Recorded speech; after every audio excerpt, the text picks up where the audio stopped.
కేసీఆర్ గారి ప్రభుత్వం ప్రతి పండగకు కూడా ఇచ్చింది. నువ్వు 2 ఏళ్ల పాలన ఇవాళకి పూర్తయింది. 2 సంవత్సరాలు నిండితే నువ్వు 2 ఏళ్ల పాలన చేసుకొని నువ్వు ఇచ్చింది ఒకటే చీర కదా, 2 చీరలు ఇవ్వాలి కదా. ఒకటి ఏనే పెడితివి. ఆ ఇచ్చిన ఒకటి కూడా రాష్ట్రంలో సగం మంది మహిళలకే ఇచ్చినావు. పట్టణ ప్రాంతాల్లో ఇవ్వనే లేదు. గ్రామీణ ప్రాంతాల్లో ఊర్లలో కూడా ముసలోళ్లకు 18 ఏళ్లు నిండిన పిల్లలకు ఆడపిల్లలకు కూడా ఇవ్వలేదు. ఇచ్చిన సగం చీరలకు దానికి లొల్లు ఎక్కువ.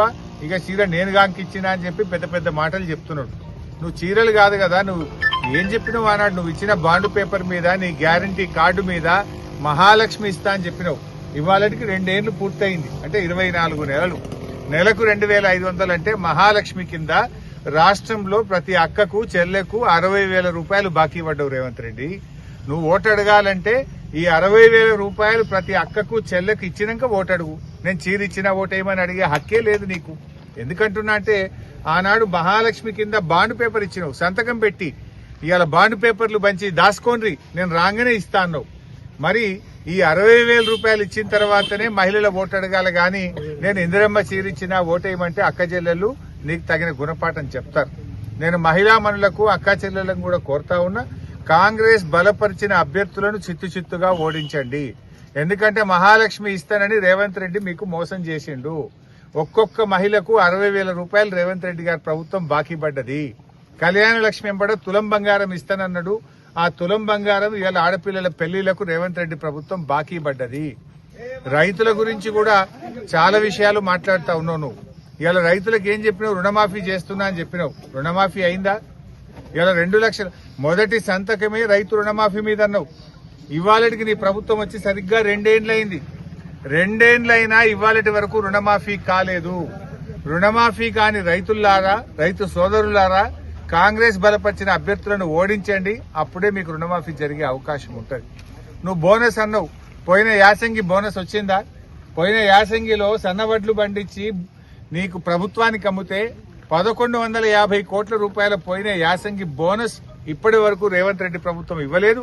ఆ బోనస్ పడాలంటే కాంగ్రెస్ బలపరిచిన అభ్యర్థులను ఓడించాలని నేను రైతు సోదరులకు పిలుపునిస్తా ఉన్నాను. ఇలా మక్కల రైతులకు 50 రోజులైనా నువ్వు చెల్లింపు చేయనటువంటి పరిస్థితి రాష్ట్రంలో నెలకొన్నది. ఏం చేసినావు? పంటల బోనస్ ఎగ్గొట్టివి, రైతు రుణమాఫీ ఎగ్గొట్టివి, రైతు బంధు పోయిన యాసంగి ఎగ్గొట్టివి, అంతకుముందు వానకాలం ఎగ్గొట్టివి. 15,000 ఇస్తానంటివి, కేసీఆర్ గారు ఇచ్చిన డబ్బులే ఇవ్వబట్టివి. ఇలా రైతు బంధు ఏమంటుండే? ఇంకా నిన్న వ్యవసాయ మంత్రి గారు చెప్తున్నారు, వచ్చే యాసంగి పంటకేలట పంట వేసిన వాళ్ళకే రైతు బంధు ఇస్తా, పత్తి వేసిన వాళ్లకు రెండోసారి రాదు, పండ్ల తోటలు వేస్తే ఒకటిసారే వస్తుంది, లేకపోతే కందులు వేసిన వాళ్ళకు ఒకసారే వస్తుంది, సాగు చేస్తేనే రైతు బంధు ఇస్తా అని చెప్పి సాగు కబురు చల్లగా చెప్తుండే. ఇప్పుడు ఓట్లు డబ్బుల పడేదాకా ఆగుతున్నారు. ఓట్లు డబ్బుల పడంగానే ఇక యాసంగికి రైతు బంధుకు రామ్ చెప్పే పరిస్థితుల్లో కాంగ్రెస్ ప్రభుత్వం ఉన్నది. రైతు సోదరులు ఆలోచించాలి. ఇవాళ ఈ ప్రభుత్వానికి మీరు గుణపాఠం చెప్పండి. కాంగ్రెస్ బలపరిచిన అభ్యర్థులను ఓడిస్తేనే వాళ్ళకి కనునిప్పు కలుగుతుంది. ఇలా సగం మంది రైతులకు రుణమాఫీ కాలేదు, 2 పంటలకు రైతు బంధు రాలేదు, యాసంగి వడ్లకు బోనస్ రాలేదు, మక్కలు పండించిన రైతులకు ఈ రోజు వరకు కూడా ₹1 చెల్లింపులు జరగలేదు. ఈ ప్రభుత్వం ఎంతసేపు కేసీఆర్ గారిని తిట్టడమో, బీఆర్ఎస్ పార్టీ నాయకులను తిట్టుకుంటూ పొద్దుగడుపుతున్నారు తప్ప ప్రజలకిచ్చిన హామీలు అమలు చేయడం లేదు.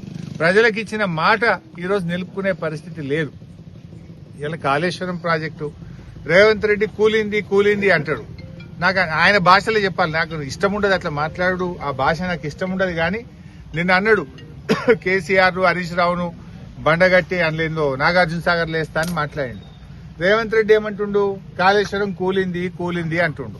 ఒకసారి సిద్దిపేటకు రా, నీకు బండగట్టి నిన్ను రంగనాయక సాగర్లో ఎత్తేస్తా, నువ్వు మునుగుతావా తేలుతావా చూస్తాం. మరి కాళేశ్వరం కూలిందా తేలిందా గప్పుడు తెలుస్తుంది.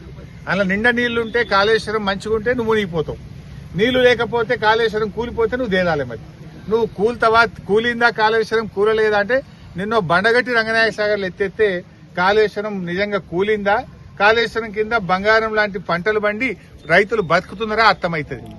మొన్న ఆదిలాబాద్ పోయి కాళేశ్వరం కూలింది అంటాడు. ఇలా రంగనాయక సాగరు, మల్లన్న సాగరు, కొండపోచమ్మ సాగర్ కాళేశ్వరం కాదా? దాంట్లో నిండా నీళ్లు లేవా?